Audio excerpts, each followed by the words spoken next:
ایک اللہ کی بندگی ہمہ تن ہمہ وجوہ اور یکسو ہو کر یک رنگ ہو کر ایک صرف ایک ہی اللہ کو پکارنا، اسی سے استغاثہ، اسی سے دعا، اسی سے استمداد، اسی سے استعانت۔ اب اس سے آگے بات چلتی ہے، یہی توحید عملی۔ اب ایک اجتماعی نظام ہے، ایک معاشرہ ہے، اس معاشرے میں دستور ہے، قانون ہے، انسانی زندگی جو ہے، جو کہا گیا ہے کہ انسان متمدن حیوان ہے، علیحدہ علیحدہ تو آپ رہتے نہیں کہ آپ اللہ کی بندگی کر سکیں۔ آپ ایک معاشرے کے اندر گتھے ہوئے ہیں، آپ جکڑے ہوئے ہیں، آپ کے رشتے ہیں، آپ کے ناطے ہیں، آپ کے کاروباری تعلقات ہیں، آپ جس ملک میں رہتے ہیں اس کا کوئی دستور ہے، اس کا کوئی نظام ہے، وہاں کوئی قانون نافذ ہے۔ اب یہ اجتماعی توحید کیا ہوگی کہ اللہ کا دین، اللہ کی اطاعت پورے اجتماعی نظام پر غالب ہو جائے۔ اگر ایسا نہیں ہو رہا، بلکہ یہ کہ زندگی کے ہم نے حصے بکھرے کر لیے ہیں کہ مسجد میں تو کاملتاً اللہ کی اطاعت ہوگی، لیکن پارلیمنٹ میں نہیں، ہائی کورٹ میں نہیں، چیف کورٹ میں نہیں، سپریم کورٹ میں نہیں۔ اگر یہ بات ہے تو اس کا مطلب وہی شرک ہو گیا، وہی تقسیم ہو گئی۔ جیسے انفرادی زندگی کی تقسیم شرک ہے کہ کچھ اطاعت اللہ کی کچھ کسی اور کی کر لی، کچھ اپنے نفس کی کر لی، کچھ رواج کی کر لی، کچھ زمانے کے چلن کی کر لی، تو یہی تو شرک ہے۔ یہ شرک ہے، عمل کا شرک۔ اسی طریقے سے اجتماعی نظام میں جب تک کہ پورا نظام اللہ کی اطاعت کے تابع نہ آ جائے، سیاست ہو تو اس کے تابع ہو، قانون ہو تو اس کے تابع ہو، عدل کا نظام ہے تو اس کے تابع ہو، معیشت ہے تو اس کے تابع ہو، سماجی نظام ہے تو اس کے تابع ہو، آئلی نظام ہے تو اس کے تابع ہو، جب تک کہ اجتماعی نظام پورا کا پورا اللہ کی اطاعت کے تحت نہیں آ جاتا، در حقیقت توحید کا تقاضا اجتماعی سطح پر پورا نہیں ہوگا۔ اسی کا نام ہے اقامت دین، اسی کا نام ہے تکبیر رب، اسی کا نام ہے اظہار الدین الحق علی الدین کلہ، پورے کے پورے نظام اطاعت پر اللہ کی اطاعت کو غالب کر دیا جائے۔ اسی کا نام ہے لیکون الدین کلہ للہ، کہ پورا کا پورا نظام اطاعت اللہ ہی کے تابع ہو جائے۔ اسی کا نام ہے اعلاء کلمت اللہ، جو حضور نے فرمایا کہ اصل مجاہد وہ ہے جو جنگ کرتا ہے نہ مال غنیمت کے لیے، نہ اپنی بہادری کے اظہار کے لیے، نہ وہ کسی قومی یا قبائلی عصبیت کی بنیاد پر، بلکہ صرف اس لیے لتکون کلمت اللہ ہی العلیٰ، تاکہ اللہ کا کلمہ سب سے اونچا ہو جائے، اللہ کی بات سب سے بالا ہو جائے۔ یہ جو عمل ہے، اس کے لیے پہلا قدم کیا ہوگا؟ دیکھیے اس کو اچھی طرح سمجھ لیجئے، میں چاہتا ہوں دو چار کی طرح بات سمجھ میں آئے۔ سب سے پہلا کام کیا ہے کہ میں اور آپ خود اللہ کے بندے بنے۔ اگر یہ ہم نہیں کر رہے اور ہماری اپنی اطاعت میں ابھی شرک کا رنگ ہے، ہماری اپنی محبتوں میں ابھی شرک کی آمیزش ہے، تو اس سے اگلا قدم اٹھنے کا سوال ہی نہیں۔ ہماری بندگی، ہماری اطاعت، ہماری عبادت اللہ کے لیے ہو، اطاعت کو اس کے لیے خالص کرتے ہوئے۔ اگلا قدم کیا ہوگا؟ اب اسی کی دعوت دیجئے، اسی کو عام کیجئے، لوگوں کو، اوروں کو بھی یہ بات کہیے کہ اللہ کے بندے بنو، اپنے خواہشات کی بندگی ترک کرو، اور کسی کی اطاعت جس میں معصیت آ رہی ہو اللہ کی، اس کو ترک کر دو، خدا واحد کی بندگی اختیار کرو۔ یہی دعوت ہے تمام انبیاء کرام کی۔ قرآن مجید میں آپ پڑھ جائیے، کتنی ہی صورتوں میں ایک ایک رسول کا نام لے کر فرمایا گیا ہے، ان سب کی ایک ہی دعوت تھی۔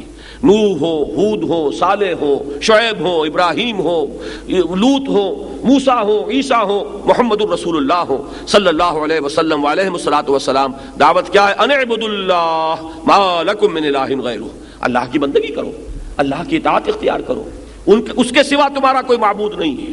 یا یہ کہ الفاظ تھوڑے سے بدل جاتے ہیں، ان اعبدوا اللہ واطیعون، اللہ کی عبادت اختیار کرو اور میری اطاعت کرو، اس لیے کہ اللہ کی اطاعت کس کے ذریعے ہوگی؟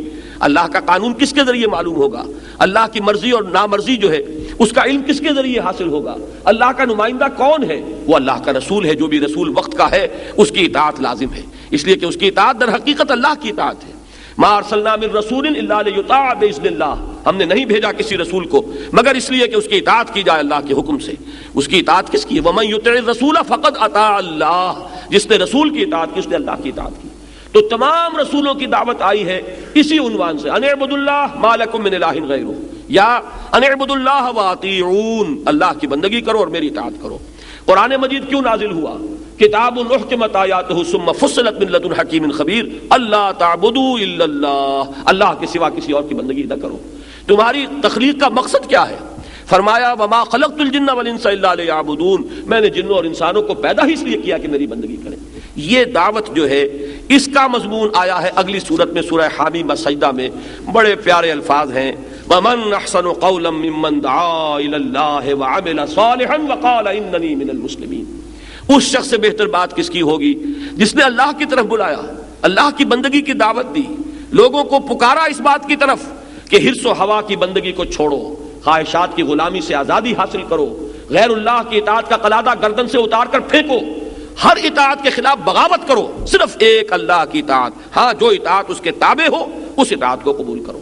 یہ دعوت جو ہے ایک اعتبار سے بڑی باغیانہ دعوت ہے، اس لیے کہ دنیا میں جس کسی نے اپنی خدائی کا تخت جمایا ہوا ہے، وہ فرعون ہو، وہ نمرود ہو، جو کوئی بھی حاکمیت کا مدعی بن کر بیٹھا ہوا ہے، جو کوئی بھی اس بات کا مدعی ہے کہ ملک ہمارا ہے، ہماری مرضی چلے گی۔ آج کا تصور جمہوریت یہی تو ہے، عوامی حاکمیت، عوام کے پاس سوورنٹی ہے، عوام مالک ہیں، لہذا عوام کے نمائندے جو چاہے قانون بنا دیں۔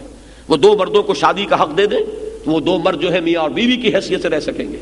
وہ اگر ہم جنسی کو جائز قرار دے دیں، ہم جنسی جائز ہو جائے گی۔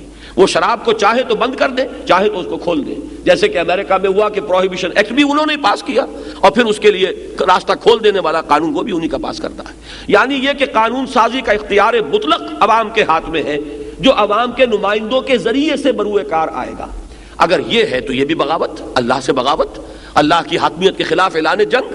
اب اس کے خلاف بغاوت یہ ہے دعوت بندگی رب، اللہ کے بندے بنو، ہر اطاعت سے، ہر غلامی سے، ہر چاہے وہ اپنے نفس کی ہو، اپنے خواہشات کی ہو، یا کسی مدعی حاکمیت کی ہو، جس کی بھی اطاعت اللہ کی اطاعت سے آزاد ہے، اس سے اپنے آپ کو آزاد کرو۔ اقبال نے اسی کو کہا تھا بڑے خوبصورت انداز میں، یہ ایک سجدہ جسے تو گراں سمجھتا ہے، ہزار سجدوں سے دیتا ہے آدمی کو نجات۔ صرف ایک اللہ کا بندہ بننا کتنی بندگیوں سے نجات دلانے والی شے ہے، لیکن اس کے لیے بڑی ہمت اور بڑی جرأت کی ضرورت ہے، بڑی استقامت کی ضرورت ہے۔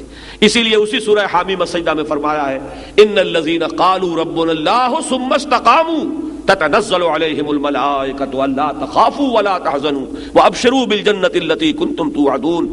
جو لوگ یہ کہیں کہ ہمارا رب اللہ ہے، پھر اس پر جم جائیں، اس پر استقامت دکھائیں، اس پر وہ خم ٹھوک کر کھڑے ہو جائیں، اس کے خلاف کسی بات کو تسلیم کرنے کے لیے تیار نہ ہو، نہ اپنے نفس کی نہ کسی اور کی، نہ داخل سے نہ خارج سے۔ تو یہ وہ لوگ ہیں جن پر فرشتوں کا نزول ہوتا ہے کہ نہ کوئی غم کھاؤ، نہ کوئی رنج اور افسوس کو قریب آنے دو، خوشیاں مناؤ اس جنت کی جس کا تم سے وعدہ کیا گیا تھا۔ یہ کون لوگ ہیں؟ شرط صرف ایک، جو یہ کہیں کہ ہمارا رب اللہ ہے، پھر اس پر جم جائے۔ تو سورہ حامیم السجدہ کا مضمون ہے اب اس کی دعوت، بندگی رب کی دعوت۔